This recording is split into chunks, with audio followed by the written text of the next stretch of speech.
Here is a way that you can prove the flat Earth irrefutably. Think about this. If Earth and its atmosphere were constantly spinning eastwards at over 1,000 miles per hour at the equator, then a plane flying eastward at 500 miles per hour would never reach its destination before it came speeding up from behind. Yet somehow, that's not what happens. Let's break this down. The mainstream model claims Earth spins eastward at about 1,000 miles per hour at the equator. That means if you're in a plane flying eastward at just half that speed, logically, you'd never catch up to your destination. Your destination would be moving away from you faster than you could approach it. Meanwhile, if you're flying westward against that spin, you should get to your destination way faster, right?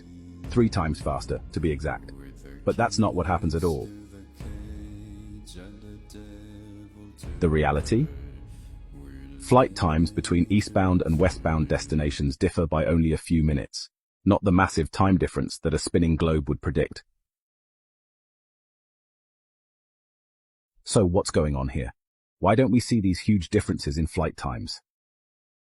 Gabrielle Henriette, in her book Heaven and Earth, makes a compelling point. If the concept of flying had existed during Copernicus's time, he might have realized that his heliocentric model was flawed. If Earth truly rotates at 1,000 miles an hour, a plane flying at only 500 miles per hour in the same direction should never reach its destination. Conversely, flying against this rotation should mean you cover more ground faster than the plane's speed alone. The fact that we don't see this suggests there's something off with the globe model. Let's take a closer look with some examples. According to the spinning globe model, if Earth and its atmosphere were indeed moving together at around 500 miles per hour at mid-latitudes, the same speed as a typical airliner, flight time should reflect that. Consider a flight from Los Angeles to New York City traveling east with the so-called spin of the Earth. It takes about 5.5 hours.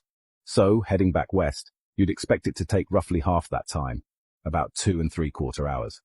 But instead, the return flight from New York to LA actually takes around 6 hours, completely inconsistent with the globe model.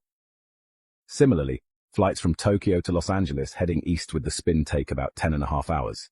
Heading back west against the spin should cut that time in half to around 5.25 hours. Yet in reality, it takes 11.5 hours. And it doesn't stop there. Flying eastbound from New York to London takes about 7 hours. Heading back west against the alleged spin should be much faster, 3.5 hours. But guess what? It actually takes 7.5 hours. These patterns repeat across flights from Chicago to Boston, Paris to Rome, and many more. Every time, the flight durations do not match the expectations of a spinning Earth model. So, what does this all mean? It means these flight times just don't make sense on a spinning globe moving at 1,000 miles per hour. But they do make sense if the Earth were stationary. Don't just take my word for it. Keep asking questions, keep exploring, and watch more videos like this on this page to dive deeper into the truth. Don't waste any more time. Visit the links above now and order my book 16 Emergency Landings Proving Flat Earth. Visit my online store now and order the new enhanced Gleason's Flat Earth map. This map used to be in every school and library in the nation before NASA was created in 1958, when the maps were ordered removed. Have your Gleason's map hanging on the wall in your house where no government can take it down. Here you see it hanging on a wall in the house of the late Charles K. Johnson. Here is a quote from the book 1984 by George Orwell. Every record has been destroyed or falsified, every book rewritten, every picture has been repainted, every statue and street building has been renamed, every date has been altered, and the process is continuing day by day and minute by minute. History has stopped. Order your map now.